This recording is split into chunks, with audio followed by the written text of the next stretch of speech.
90% artist को लगता है कि ड्राइंग को रियलिस्टिक दिखाने के लिए कलर सबसे ज़्यादा मैटर करते हैं। हाँ, ये बात कुछ हद तक ठीक है, लेकिन असल में एक ड्राइंग को रियलिस्टिक बनाने में सबसे बड़ा हाथ उसकी आउटलाइंस और प्रोपोर्शन का होता है। जितनी ही परफेक्ट आउटलाइन होगी, उतनी ही बेहतरीन आपकी ड्राइंग दिखेगी।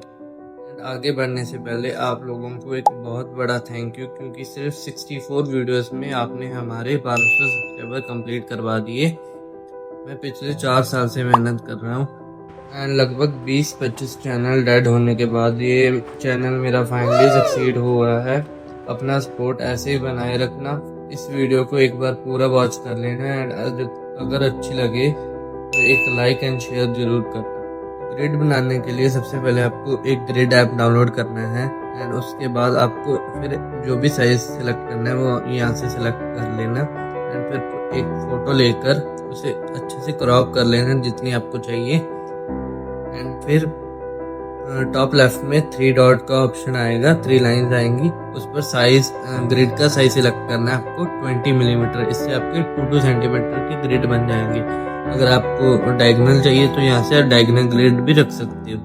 तो चलो आउटलाइनिंग स्टार्ट करते हैं। मैंने ऐसे सेम टू सेम ग्रिड्स अपने स्केचबुक पर बना लिए 2-2 सेंटीमीटर के, ठीक है।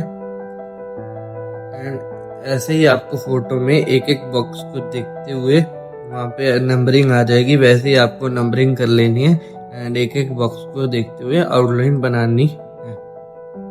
लेकिन एक बात का ध्यान रखना कि आपको जो आउटलाइन बनानी है वो बहुत ही लाइट पेंसिल से बनानी है।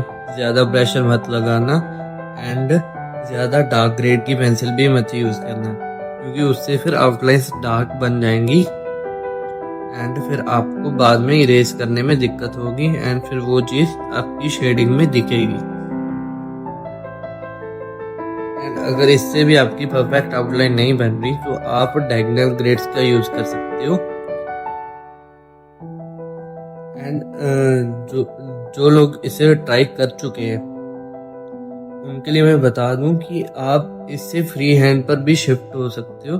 उसके लिए आपको ज़्यादा कुछ नहीं करना, बस जैसे ही आपका ये 2 सेंटीमीटर के ग्रिड पर हाथ बैठ जाए तो आपको क्या करना है कि जो ग्रिड का साइज है उसे 2 सेंटीमीटर से 3 सेंटीमीटर या 4 सेंटीमीटर मतलब 40 मिलीमीटर कर लेना है, जिससे आपकी आंखों की मतलब पावर बढ़ेगी।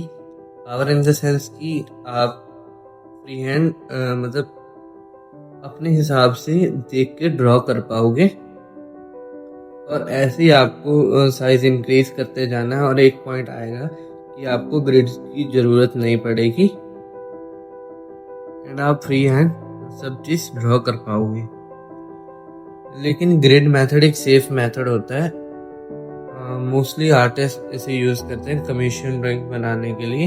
इसे आप नॉर्मल अपनी प्रैक्टिस में भी यूज़ कर सकते हो। ग्रिड जैसे ग्रिड से परफेक्ट ड्राइंग कैसे बनाना है इसमें भी आप प्रैक्टिस कर सकते हो।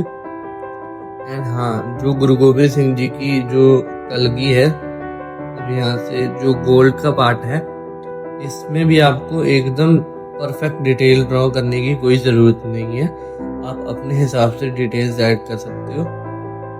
मैं थोड़ा सा फास्ट कर रहा हूँ ताकि वीडियो ज़्यादा लंबी ना हो और आपका ज़्यादा टाइम ना वेस्ट हो। एंड अगर आपको वीडियो थोड़ी सी भी अच्छी लग रही हो तो लाइक ज़रूर कर देना। पर ध्यान रखना कि ग्रिड्स में भी आपको मतलब जो आप ड्राइंग बना रहे हो उसमें जो आई लेवल है वो दोनों आईज का सेम होना चाहिए और दोनों आईज एक ही डायरेक्शन में देख रही होनी चाहिए, ठीक है। इससे आपकी ड्राइंग रियलिस्टिक लगेगी। देखो अभी मैं जब दूसरी आई ड्रॉ करूंगा ना तो स्केचबुक को पास लाऊंगा और देखूंगा कि दोनों आईज का लेवल सेम है या नहीं।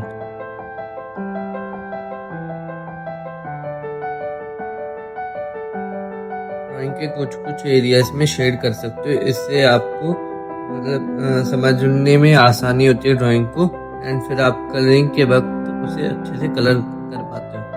एंड हाँ, इसका कलरिंग का पार्ट नेक्स्ट पार्ट होगा ड्राइंग का, जिसमें मैं कलर करूँगा। मैं इसके बाद रिकॉर्ड करूँगा तो उसकी वीडियो भी जल्द से जल्द अपलोड हो जाएगी।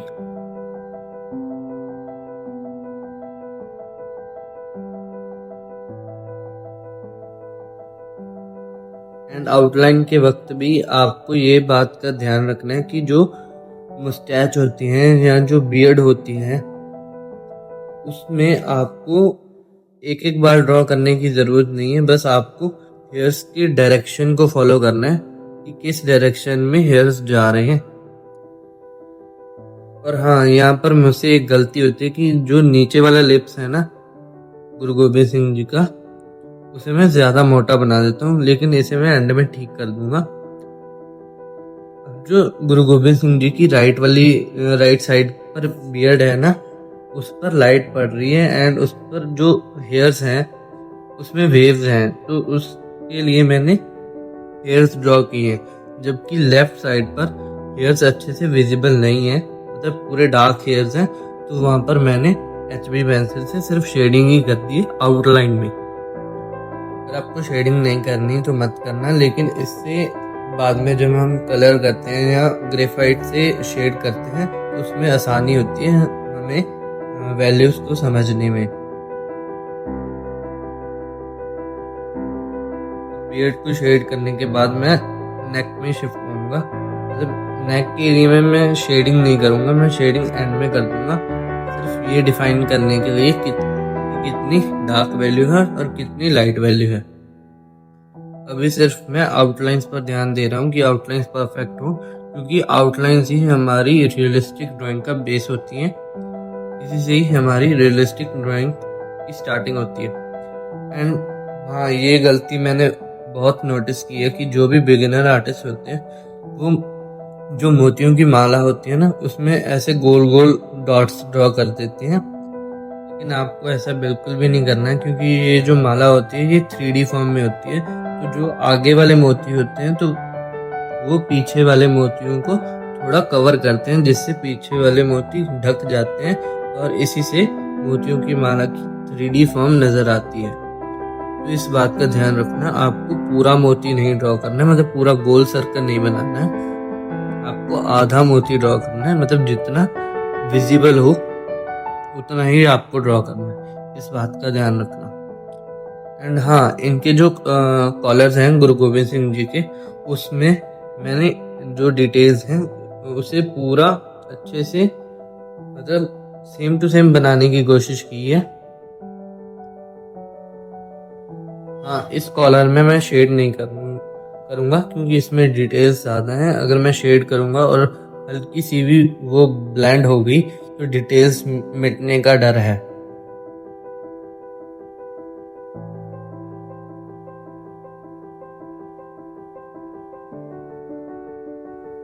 एंड हाँ, एक और बात, जब भी आप इस ग्रेड को मिटाओगे तो आपको बहुत ज़्यादा प्रेशर का इस्तेमाल मत करना इरेजर पर, क्योंकि उससे आपके पेपर के टूथ डैमेज हो सकते हैं, जिससे कलरिंग करते वक्त या शेडिंग करते वक्त आपको दिक्कत होगी। मीन्स आपके शेड्स उतने परफेक्ट दिख के नहीं आएंगे। तो चलो, अभी ड्राइंग तो कंप्लीट होने ही वाली है। होप करता हूँ कि आपको सब अच्छे से समझ आ गया होगा। ये रहा फाइनल रिजल्ट।